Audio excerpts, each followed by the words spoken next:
We do record these for Michael and the Friend Get Devco's team's ability to share it. So if you don't mind, you can obviously stay on video, but if you do want to get off video, this will go on our YouTube channel. I just like stating that before we proceed, so that no one feels like their privacy has been invaded. So we typically kick this off with a little bit about my background, and then we go into Q&A, which has been the most beneficial part of these calls. So I'll just talk a little bit about myself. I grew up in Portland, Maine, went to college in Maryland, and have a background in finance and asset management. I went from TD Bank and retail banking to TD Ameritrade and brokerage to then Merrill Lynch, and then lastly with T. Rowe Price. And I had always wanted my own business, and I had always kind of felt the urge to have my own business. And so I started looking for businesses that I felt I would be able to run while at T. Rowe Price. And because it was important to me to continue that career, especially since I had invested a lot of education and time into that career, along with all the licenses that come with working in asset management. And so I had no intention of doing this full time. It just kind of happened that way. And I looked at businesses I felt would be able to be run while still having a full-time, 55-hour, 60-hour a week job in finance. And for me, it was a business that was manager centric, but not skilled manager centric. I didn't want to be reliant on a key employee who could hold the business hostage. And so this business was appealing to me because the manager on his day off, the other employees typically run the store with no issues at all. And you want to be able to maintain that continuity if the manager were to walk out. You don't want to be beholden to an employee, such like a pizzeria or something like that, where if they call out or they try to, demand unreasonable wages, you have to capitulate. And so I took over a store in Harrisburg, Pennsylvania. I was able to implement my own ideas on the industry. Having no background in the industry, it was actually fortunate because I was able to go in and kind of ask why things are being done the way they are. And if the answer was that's just the way it is, that was never a good enough answer for me. So I felt as though the industry had some reputation and credibility issues that could be fixed. And I felt as though some of the leaders on the top of the space were taking for granted their customers. I spent a lot of time on Yelp at the time, kind of reverse engineering the reviews on Yelp for our competitors and figuring out what does the consumer want, because I think all great businesses are born out of figuring out how to fill a consumer need. And so I implemented my thoughts on it, and it was successful. So we opened up a second store in a small town called Dillsburg, Pennsylvania. And then our third store was in a suburb of Chicago that came to my attention through a friend of mine. And that was really kind of the turning point for me because being 800 miles away, it was truly run absentee. I wasn't able to go out to Chicago on a regular basis. And so I had to put into place third-party resources, third-party applications and standard operating procedures that helped run the business in a way that allowed for me to not be there. And that's really from very early on, that kind of ethos is woven into the DNA of this business. And so we went from stores 3, 4, 5 in Pittsburgh and Youngstown to kind of filling our footprint in a little bit. Our footprint became kind of the Rust Belt across Ohio and Western Pennsylvania, Central Pennsylvania, and then the Illinois stores. And then around late 2020, I thought to myself, this is something that could be scaled, and the fastest way to scale it is through franchising. And I started interviewing franchise development companies to host us as a brand. And we ended up partnering with Friend Devco because they have people in their organization that have gotten through the emerging brand status to being a national brand. And at the end of the day, we have pretty lofty goals. We think that if we execute on what we're trying to do, we can be top of mind brand awareness when it comes to the quick lube space. And And Frandefco has been a great partner in helping us get there. Our whole model revolves around the oil change only model. And I felt as though a lot of the top players in our space were deviating from that. And I felt as though that was the model that the consumer wanted. And so I kind of looked at the things that were stopping the brands from staying an oil change only model. A lot of it had to do with the building itself. And so as long as what's happening in between those doors is the same model that, we want to replicate, we feel as though if we cap our overhead, if we limit our SKUs, if we have a smaller labor footprint, we can maintain an oil change only model without having to rely on other services that the consumer really doesn't feel comfortable having a quick lube do in the first place. And that's kind of been our North Star and will continue to be our North Star, is the oil change only model, customers first. So that's resonated really well, and we've sold a lot of franchises and they've been opening up at a pretty steady pace. This has been primarily a new construction model, but also we've also done quite a few conversions at this point, and we've rolled out a new model as well for converting self-service car washes that we think will eliminate time and increase speed to open. And that's an important part of business, is speed to open, especially in a brick and mortar business when we're living in a world where everyone's kind of downsizing and moving their operations online. So that's really the abbreviated version. If you want a longer version, we actually have quite a few of these calls on YouTube that are much longer, but I do think that Q&A is the best way to kind of get to the nitty gritty of what you guys want to hear from us. And I have a hard stop at 11 anyway, so 20 minutes worth of questions should be plenty. We only have 2 participants on the call this week, so it should be fine. Yeah. Thanks, Costa. We usually do a round robin if we have 3 or 4 or more candidates on our call.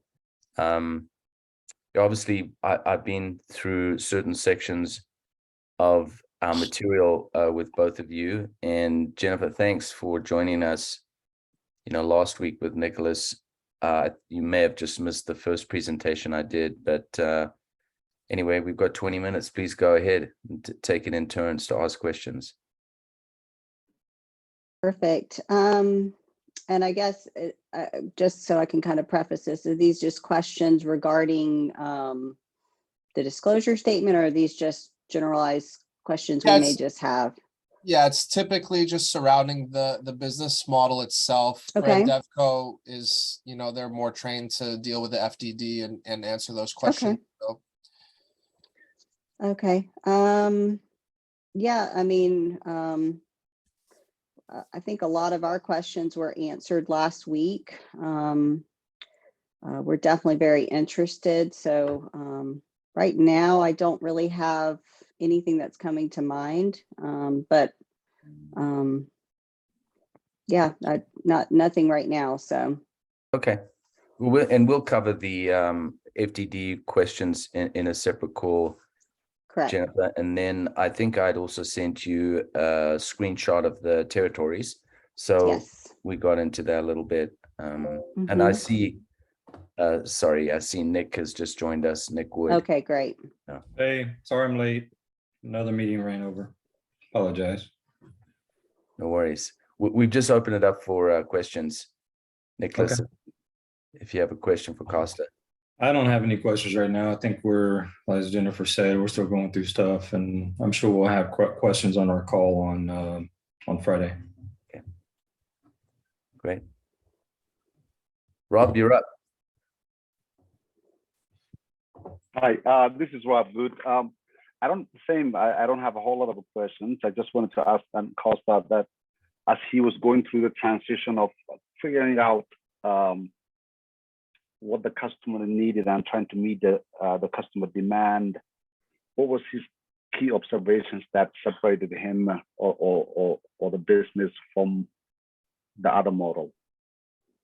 Yeah, that's a good question. The overwhelming sentiment in our space was that customers felt highly pressured to buy other things that they may or may not have needed because of the overall macro reputation issues that the industry had from the late 2000s to the early, 2010 through probably 14. We've done a good job as an industry kind of turning it around, but the main quick lube that was on top for the longest time, they really took for granted their customers and started really worrying about ticket average and gross sales versus car count. And so if you talk about the main KPIs of our business, you have car count, ticket average, and gross revenue. And then for me, bay time is also an important KPI, which just means key performance indicator.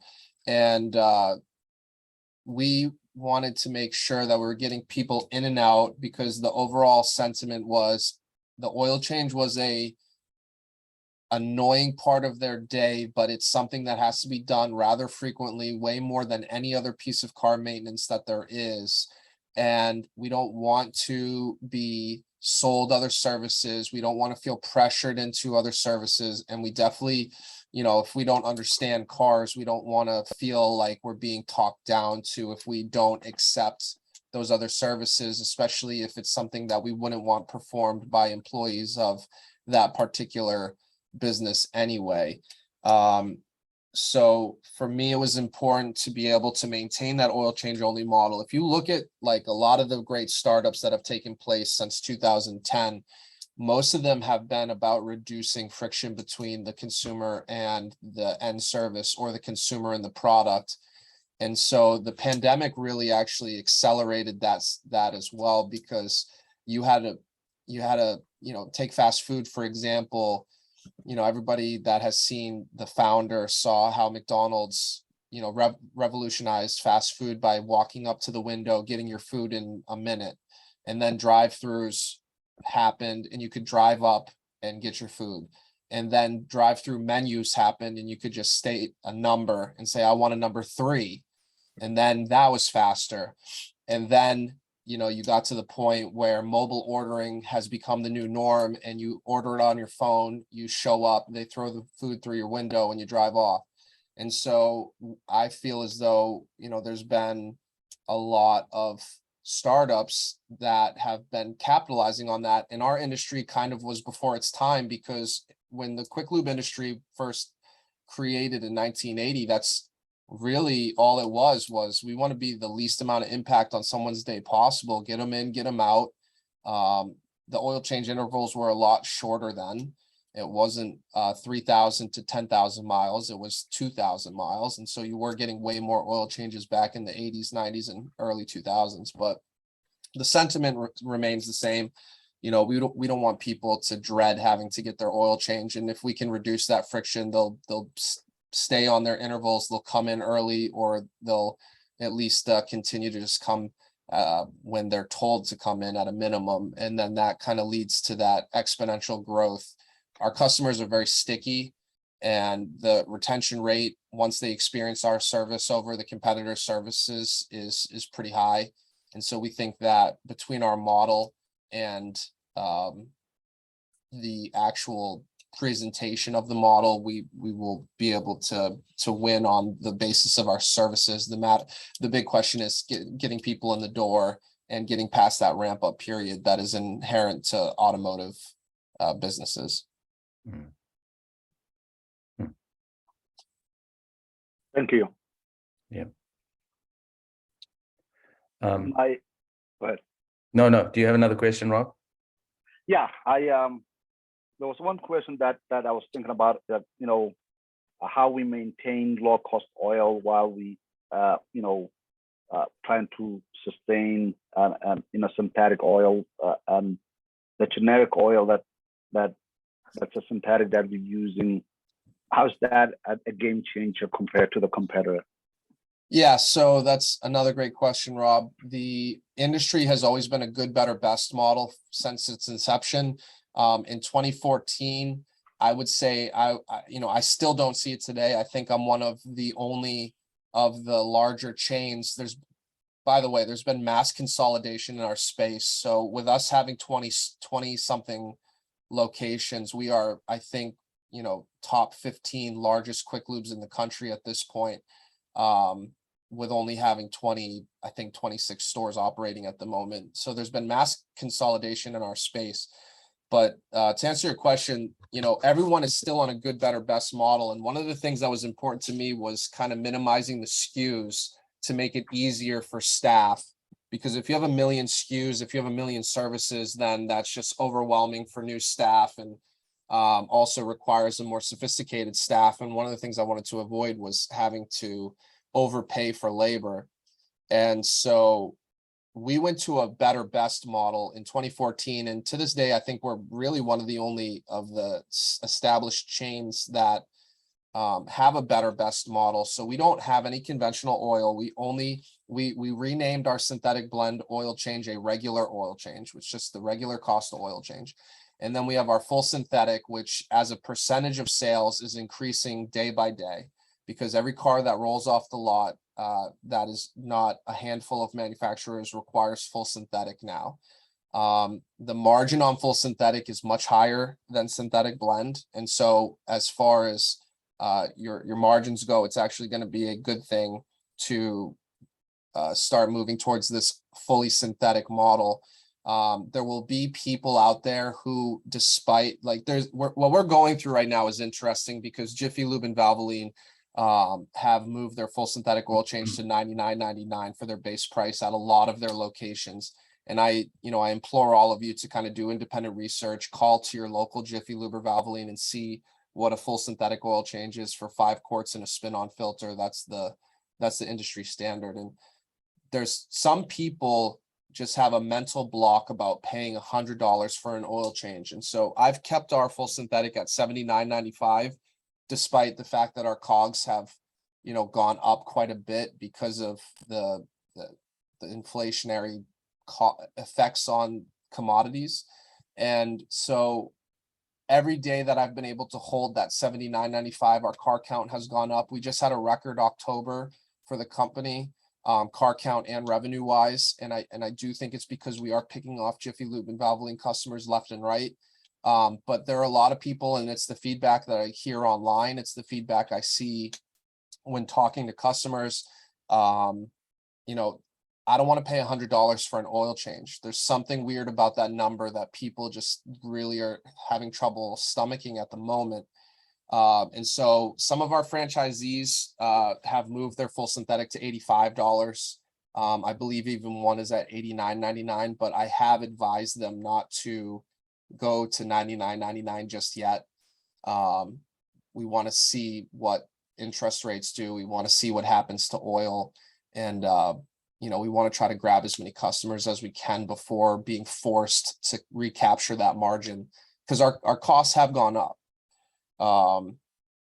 And as the newer cars penetrate the market, then there's going to only be more full synthetic oil changes. So, if we can be known as the low cost full synthetic option as a brand, if we can scale and execute on scale and have that, top of mind brand awareness as the full synthetic, low cost choice, then that would be really good for us as a brand.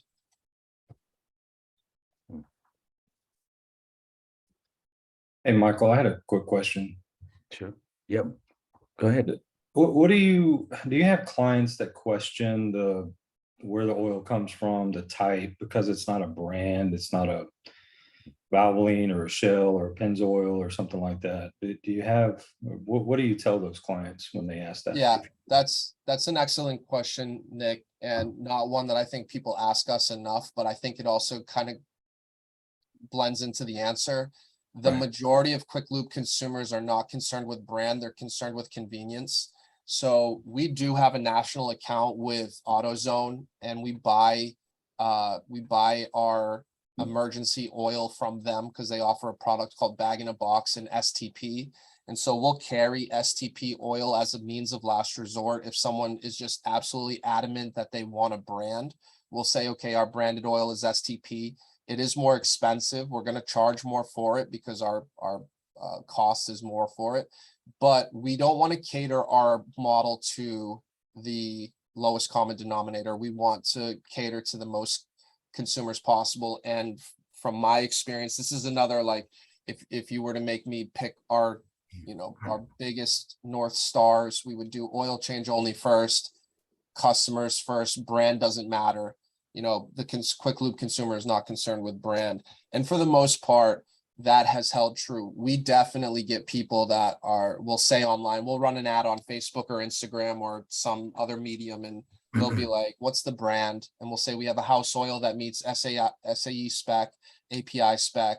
And they'll be like, oh, I need a brand. And then we'll mention to them, well, we carry STP, and that's usually good enough. But then you'll have some people, especially where we are in central Pennsylvania, we'll have some people that are like, my grandpappy worked at Quaker State and I only put Quaker State in my car. Well, then if you'd like, you can go to Walmart and buy Quaker State and we'll still perform the oil change for you. And it's $20 BYOO, bring your own oil. Okay. Yeah. And Costa, I've also seen, I think in some of your shops, you've had mobile as well, correct? Yeah, well, Mobile One is, there are some SKUs like 0W40, the 030, that just the availability of those particular types of oil is hard to find. And Mobile One is typically the biggest producer of them. So it's easy to get them at, whether it's BJ's, Costco, Sam's Club, or even our distributor. Because sometimes it's even difficult for our distributor to get some of those specialty oils. But we will carry it. We're not gonna advertise that we have Mobile One. I mean, we charge $120 for a 040 oil change. So yeah. Okay. I know we don't have a lot of time, but you said the KPIs that it's important to you that you track is pay time, car count, and so forth. What kind of technology are you using to improve the pay time, or what kind of processes that you have that to improve the pay time? And then how do you, what kind of audits do you have or suggestions that those either franchisors or franchisees that who are not meeting the car count? How do you, what kind of process do you have to improve the car count? yeah, so great question, Rob. Two-part question there. The first part is we have a proprietary flow chart that I've created. Because when I first started, I quit T Rowe Price 6 months after getting the Harrisburg store because I was just enjoying it, way too much. And so I jumped in. I was doing oil changes, and I was actually boots on the floor, hearing what the consumers had to say, actually doing the service. I created a proprietary flow chart that is another North Star, but it's something that we've turned into 3-foot by 2-foot signs that we've put in every single store. It's the first document that our employees receive when they onboard with us, is our proprietary flow chart for the 2 roles inside the business, and that's bottom man, top man flow chart. And so that, I've done a 50+ car day, just me and one other guy. And if you look at if you look at our competitors, whether it's Take 5, Jiffy Lube, or Valvoline, if they have a store that does 50 cars a day, they minimally staff that store 7 people, sometimes more. And so the fact that we can run a 50-car day without sacrificing quality of service, with just 2 guys, and that's not something ideally you'd want when, our higher volume stores that are doing 30, 40, 50 cars in a day, they're usually running 4 guys for optimal customer service. But my point being, we've created a flow chart that allows us to do that kind of volume with only 2 guys. And I can share that with Michael. We can share that if you want to look at the flow chart. It might not mean anything to you if you're not familiar with the service itself, but it can kind of show how we've simplified the business into its most simplified state. The second part of your question, can you repeat it, Rob, real quick? Yeah. So. Oh, what do we do? What do we do when the franchisees are not hitting the car count? Yeah. So, you know, we've been franchising now. We've been franchising now. We're coming up on 2 years in March of 2023. So we sold our first franchise in April of 2021, and then the first store opened in April of 2022. And so we have everybody still in the ramp up period, and there is a ramp up period that is inherent to automotive, because every car that comes through our doors, it doesn't come back until it needs another oil change. It doesn't matter how good of a job you did, that car, if it doesn't need an oil change, it's not coming in early just because you guys did a good job. It's not like fast food where you can have a grand opening at Popeyes and then eat there 5 more times that same week and have instant cash flow. So we haven't really had enough stores open for long enough to really have to deal with that. We do a weekly operations call that our franchisees are more than welcome to get on. And then Brandon Cornelius, who's actually listening into this call today, he's our ops guy. He will do one-on-one calls with the franchisees and help launch the stores, and then intermittently check in if we see patterns. But you know, if we're seeing the incremental growth that comes with this ramp up period, we're going to try to stay out of your way, especially if you're doing the things that, you know, we say work. And if you're not, then that's when we step in and say, okay, let's look at your ad spend. Let's look at your fleets. Let's look at all these different things. And so, you know, we have kind of triggers in place that will do that, but we're really not mature enough to talk intelligently about what our actual processes is for an established store that's starting to see a declining car count, if that's your question, Rob. Thank you. Thank you. Great question. Just to add, it is 8 o'clock, 11 o'clock Eastern.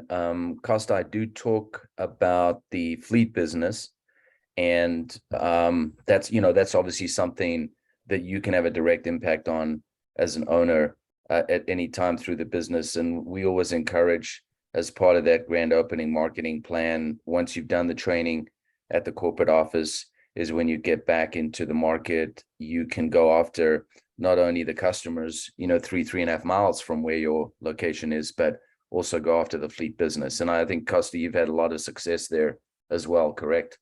Yes. Yep. Great. Well, it looks like we're at the top of the hour. Jennifer and Nicholas, I have a call scheduled with you Friday. Rob, I'll connect in with you to talk next. And then, you know, just as a reminder, we do have the Discovery Day coming up on the Thursday, the 17th of November. And Costa has kindly offered to do that as a virtual option. So you won't need to travel, you know, to visit the corporate office. Obviously, we If you don't want to. Oh, yeah. But we could arrange, you know, a tour of the shop via a video. And so you should be able to see enough, you know, from that tour, which is close to the head office. And I will not be participating in November's Discovery Day. Just as a FYI, I will be in Disney with my kids for the first time. So I will be mentally preparing that week for that endeavor. Yeah, that'd be hard work. Yep. Yeah. I'm gonna make sure I have my watch so I can get my steps in and see how far I walk. All right. Good. Well, I'm sure we'll hear from the rest of the team. Anyway, well, thank you all for joining this morning, and I'll look forward to Thank you. connecting up with you soon. Thank you, Costa. See you later, Michael. Okay. Bye, everybody. Bye. Bye. Thank you.